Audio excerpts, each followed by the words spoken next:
കുറ്റബോധം വേണ്ട. ഒരു ഫോൺ കോൾ അറ്റൻഡ് ചെയ്യാനുള്ള മാനസികാവസ്ഥയിലല്ലെങ്കിൽ നിങ്ങൾക്കാ കോൾ നിരാകരിക്കാവുന്നതാണ്. ഇഷ്ടമില്ലാത്ത കാര്യങ്ങൾ നിർബന്ധിക്കപ്പെടുമ്പോൾ നോ പറയാനുള്ള അവകാശം നിങ്ങൾക്കുണ്ട്. കുറവുകളും അപൂർണതകളും ഉണ്ടെന്ന തോന്നലുണ്ടെങ്കിൽ വിഷമം വേണ്ട. ആരും പൂർണ്ണരല്ല.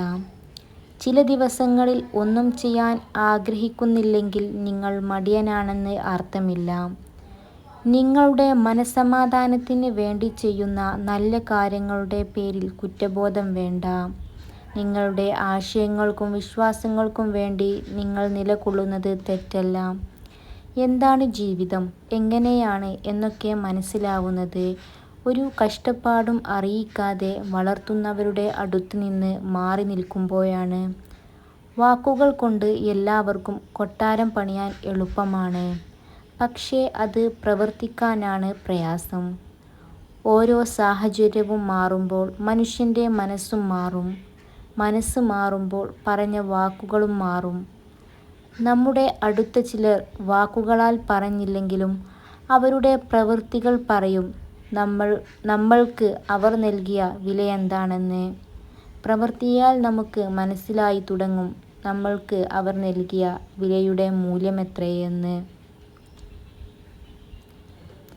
മനസ്സ് വിങ്ങിപ്പൊട്ടുന്ന പോലെ, ജീവൻ പോകുന്ന വേദന, ആരോടും പറയാൻ പറ്റാത്ത കുറേയേറെ സങ്കടങ്ങൾ, ആർക്കും വേണ്ടാത്ത ഒരു ജീവിതം. സത്യം പറഞ്ഞാൽ ഇതൊക്കെയല്ലേ നമ്മൾ. പിന്നെങ്ങനെ മരണത്തെ സ്നേഹിക്കാതിരിക്കും. നിലച്ചുപോയ ഘടികാരം പോലും ദിവസേന 2 തവണ ശരിയായ സമയം കാണിക്കുന്നുണ്ട് എന്ന് പറഞ്ഞു കേട്ടിട്ടുണ്ട്. ശരിയാണ്. എന്നാൽ നിലച്ചുപോയ മനുഷ്യൻ എന്നെങ്കിലും തൻ്റെ യഥാർത്ഥ ജീവിതത്തിലേക്ക് പൂർണ്ണമായും തിരിച്ചു വന്നിട്ടുണ്ടോ? കുട്ടിക്കാലം എന്ന് വെച്ചാൽ സ്വപ്നങ്ങളുടെ ഒരു കലവറയാണ്. ആഗ്രഹിച്ചത് ഒക്കെ നമ്മളിൽ നിന്ന് അകലുമ്പോൾ നമ്മൾ തിരിച്ചറിയും നമ്മൾ കാണുന്ന സ്വപ്നങ്ങളും ആഗ്രഹങ്ങൾക്കും ഒരു വിലയും ഇല്ലെന്ന്. അതൊന്നും നടക്കാൻ പോകുന്നില്ല എന്ന്. അപ്പോഴൊക്കെ കാലം ഒരുപാട് മുന്നേ പോയിട്ടുണ്ടാവും. എല്ലാം നഷ്ടപ്പെട്ടു പോയിട്ടുണ്ടാവും. സംഭവിച്ചതെല്ലാം നല്ലതിന് ആണെന്ന് ഒരിക്കലും പറയാൻ പറ്റില്ല. തോൽവി വിജയത്തിൻ്റെ മുന്നോടിയാണെന്ന് പണ്ടാരോ പറഞ്ഞു കേട്ടിട്ടുണ്ട്. പക്ഷേ അദ്ദേഹം പറയാൻ മറന്നുപോയ അല്ലെങ്കിൽ പറയാൻ വിട്ടുപോയ ഒരു കാര്യമുണ്ട്. ചിലരുടെ ജീവിതത്തിൽ തോൽവി ഒരു അവസാനമാണ്. തോൽവി ചിലർ നൽകിയ വിലപ്പെട്ട സമ്മാനമായേക്കാം.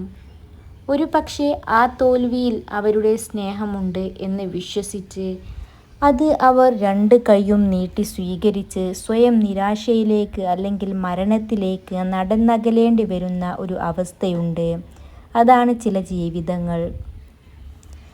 ആവശ്യങ്ങൾക്ക് വേണ്ടി അടുക്കുന്നവരാണ് അധികവും. ആവശ്യങ്ങൾ കഴിഞ്ഞാൽ പിന്നെ ഒന്ന് തിരിഞ്ഞുപോലും നോക്കില്ല. നഷ്ടപ്പെടുത്തി കളഞ്ഞത് നിനക്ക് എന്നെങ്കിലും തിരിച്ചു വേണമെന്ന് തോന്നിയാൽ അത് തിരിച്ചു കിട്ടാൻ നിനക്ക് പ്രയാസമാണ്. കാരണം ഈ ലോകത്ത് മനുഷ്യനേക്കാൾ വാശി വേറെ ഒന്നിനും ഇല്ല. അവഗണിക്കാനും അതുപോലെ തന്നെ ഒഴിവാക്കാനും എല്ലാം വളരെ എളുപ്പമുള്ള കാര്യമാണ്. അത് എല്ലാവർക്കും ചെയ്യാൻ കഴിയും. അടുത്തിരിക്കാനും ഉള്ളറിയാനുമാണ് കൂടുതൽ പ്രയാസം. ഒരാളെ നാം എത്ര സ്നേഹിക്കുന്നുവെന്ന് അറിയണമെങ്കിൽ അയാൾ മരിച്ചെന്ന അവസ്ഥയെക്കുറിച്ച് ചിന്തിച്ചു നോക്കണം. ഒരിക്കലും തിരിച്ചു വരാൻ സാധ്യതയില്ലാത്ത വിധം അയാൾ പോയെന്ന് ഉറപ്പാകുമ്പോൾ ഉള്ളിലെവിടെയോ അനുഭവപ്പെടാൻ പോകുന്ന ഒരു നിർവികാരതയില്ലേ. പറയാൻ ബാക്കി വെച്ച കാര്യങ്ങൾ, പാലിക്കാൻ പറ്റാത്ത കാര്യങ്ങൾ, അതുപോലെ തന്നെ നാളത്തേക്ക് മാറ്റിവെച്ച കാര്യങ്ങൾ, കൊടുത്തു തീർക്കാതെ കൂട്ടിവെച്ച സ്നേഹം, കാണാതെ പോയ ഇഷ്ടം, പറഞ്ഞു വേദനിപ്പിച്ച കാര്യങ്ങൾ, ഒഴിവാക്കിയ നിമിഷങ്ങൾ, അങ്ങനെ എന്തെല്ലാം ഒരു സെക്കൻഡിൽ അവസാനിച്ചു എന്നറിയുമ്പോൾ അനുഭവപ്പെടുന്ന ഒരു തരം മരവിപ്പുണ്ടല്ലോ.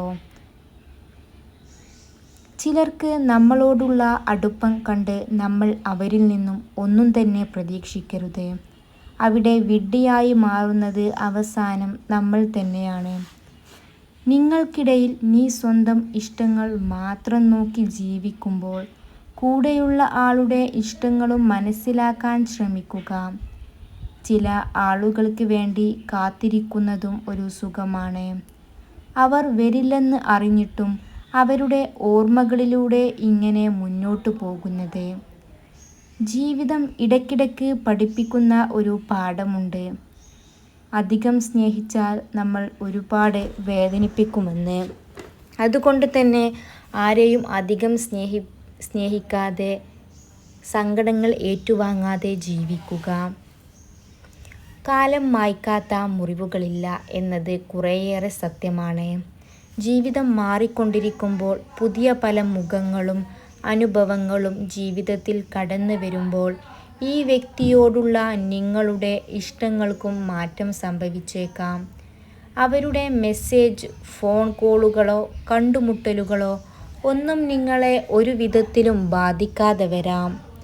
പക്ഷേ അപ്പോഴും ആ വ്യക്തിക്ക് മാറ്റം ഒന്നും സംഭവിക്കുന്നില്ല.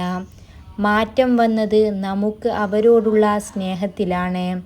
സ്നേഹം നഷ്ടമാകുമ്പോൾ സ്പെഷ്യൽ എന്ന് കരുതിയ പലരും സാധാരണക്കാരായി മാറിയേക്കാം. 10 മാസം നൊന്തു പ്രസവിച്ച അമ്മയെക്കുറിച്ച് പറയാൻ എല്ലാവർക്കും ഉത്സാഹമാണ്. അത് നല്ലതു തന്നെ. പക്ഷേ നമുക്ക് വേണ്ടി നെഞ്ഞുരുകി കാത്തിരുന്ന അച്ഛനെക്കുറിച്ച് പറയാൻ ആർക്കും അങ്ങനെ കഥകളില്ല. ഇടയ്ക്കൊന്ന് പോയി അച്ഛനെ ഒന്ന് കെട്ടിപ്പിടിക്കുക. സ്നേഹം നമുക്ക് അച്ഛനിൽ നിന്നും പകർന്നു വരുന്നത് കാണാം. ജീവിതത്തിൽ തൻ്റേതായ ഒരുപാട് കാര്യങ്ങൾ കൈവിട്ടു പോയ ഒരാൾക്ക് ഇതും കൈവിട്ടു പോവുകയാണെങ്കിൽ പോട്ടെ എന്ന ചിന്ത സ്വയം തോന്നുന്നത് അവൻ്റെ ഗതികേട് കൊണ്ടാണ്. നമ്മളില്ലെങ്കിലും ഈ ലോകം ഇങ്ങനെ തന്നെ നിലനിൽക്കും, അതിൽ സംശയമില്ല. മുന്നോട്ടു പോകേണ്ടത്, നമ്മൾ ജീവിക്കേണ്ടത് നമ്മുടെ മാത്രം തന്നെ ആവശ്യമാണ്. നമ്മളില്ലെങ്കിലും ലോകം അതുപോലെ നിലനിൽക്കും, മുന്നോട്ടു പോകും. സംസാരിക്കുമ്പോൾ ചിരിച്ചുകൊണ്ട് മാത്രം സംസാരിക്കുന്ന സ്ത്രീകൾ പൊതുവെ നിഷ്കളങ്കരാണെന്ന് പഠനങ്ങൾ പറയുന്നു. പറയാനാവാത്ത പ്രണയമായിരിക്കും ഈ ലോകത്ത് അധികവും ഉണ്ടാവുക. അവസാനം അയാളുടെ കാതുകളിൽ എത്താതെ കണ്ണുകൾ നിറഞ്ഞുകൊണ്ട് മനസ്സിൽ മെല്ലെ തട്ടി സ്വയം മറന്നു തുടങ്ങുന്ന പ്രണയം.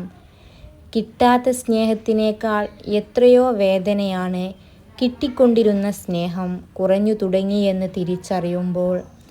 നമ്മൾ സ്വയം വില കളയുന്നതിനേക്കാൾ എത്രയോ നല്ലതാണ് കുറച്ച് വേദനിച്ചാലും മിണ്ടാതെയിരിക്കുന്നത്. നമ്മുടെയൊക്കെ ജീവിതത്തിൽ സന്തോഷിക്കാൻ എപ്പോഴും ഒരു കാരണം വേണം. പക്ഷേ പ്രശ്നങ്ങളുണ്ടാകുന്നത് എവിടുന്ന് എന്ന് പോലും അറിയില്ല. എന്നിരുന്നാലും പ്രശ്നങ്ങളെ തരണം ചെയ്ത് മുന്നോട്ടു പോകുക. ജീവിതത്തിൽ വിജയം കൈവരിക്കുകയും ചെയ്യുക. യഥാർത്ഥ ജീവിതം ജീവിക്കാൻ ആരംഭിക്കുക. ചീത്തയായ കൂട്ടുകാരെ കൂടുതലായി സമ്പാദിക്കാൻ ശ്രമിക്കരുത്. കാഴ്ചയ്ക്ക് വേണ്ടി വില കൂടിയ സാധനങ്ങൾ കൂടുതൽ വാങ്ങരുത്. നിങ്ങളുടെ സന്തോഷത്തിന് കാരണമാകുന്ന കുറച്ചു നല്ല സുഹൃത്തുക്കളെ കണ്ടെത്തുക. ഹൃദയം കൊണ്ട് ധനവാനാവുക, പണം കൊണ്ടാകരുത്. എപ്പോഴും സന്തോഷമായിരിക്കുക. ധാരാളം നല്ല ഓർമ്മകൾ ഉണ്ടാക്കി കൂടുതൽ നിമിഷങ്ങൾ ജീവിക്കാൻ വേണ്ടി വിനിയോഗിക്കുക. സഹായിച്ചവരെ ഒരിക്കലും മറക്കരുത്. ചതിച്ചവരോട് പ്രതികാരവും അരുത്. ഒന്നു മാത്രം ഓർമ്മിക്കുക, സൂക്ഷിക്കുക. Thanks for watching. Don't forget to subscribe.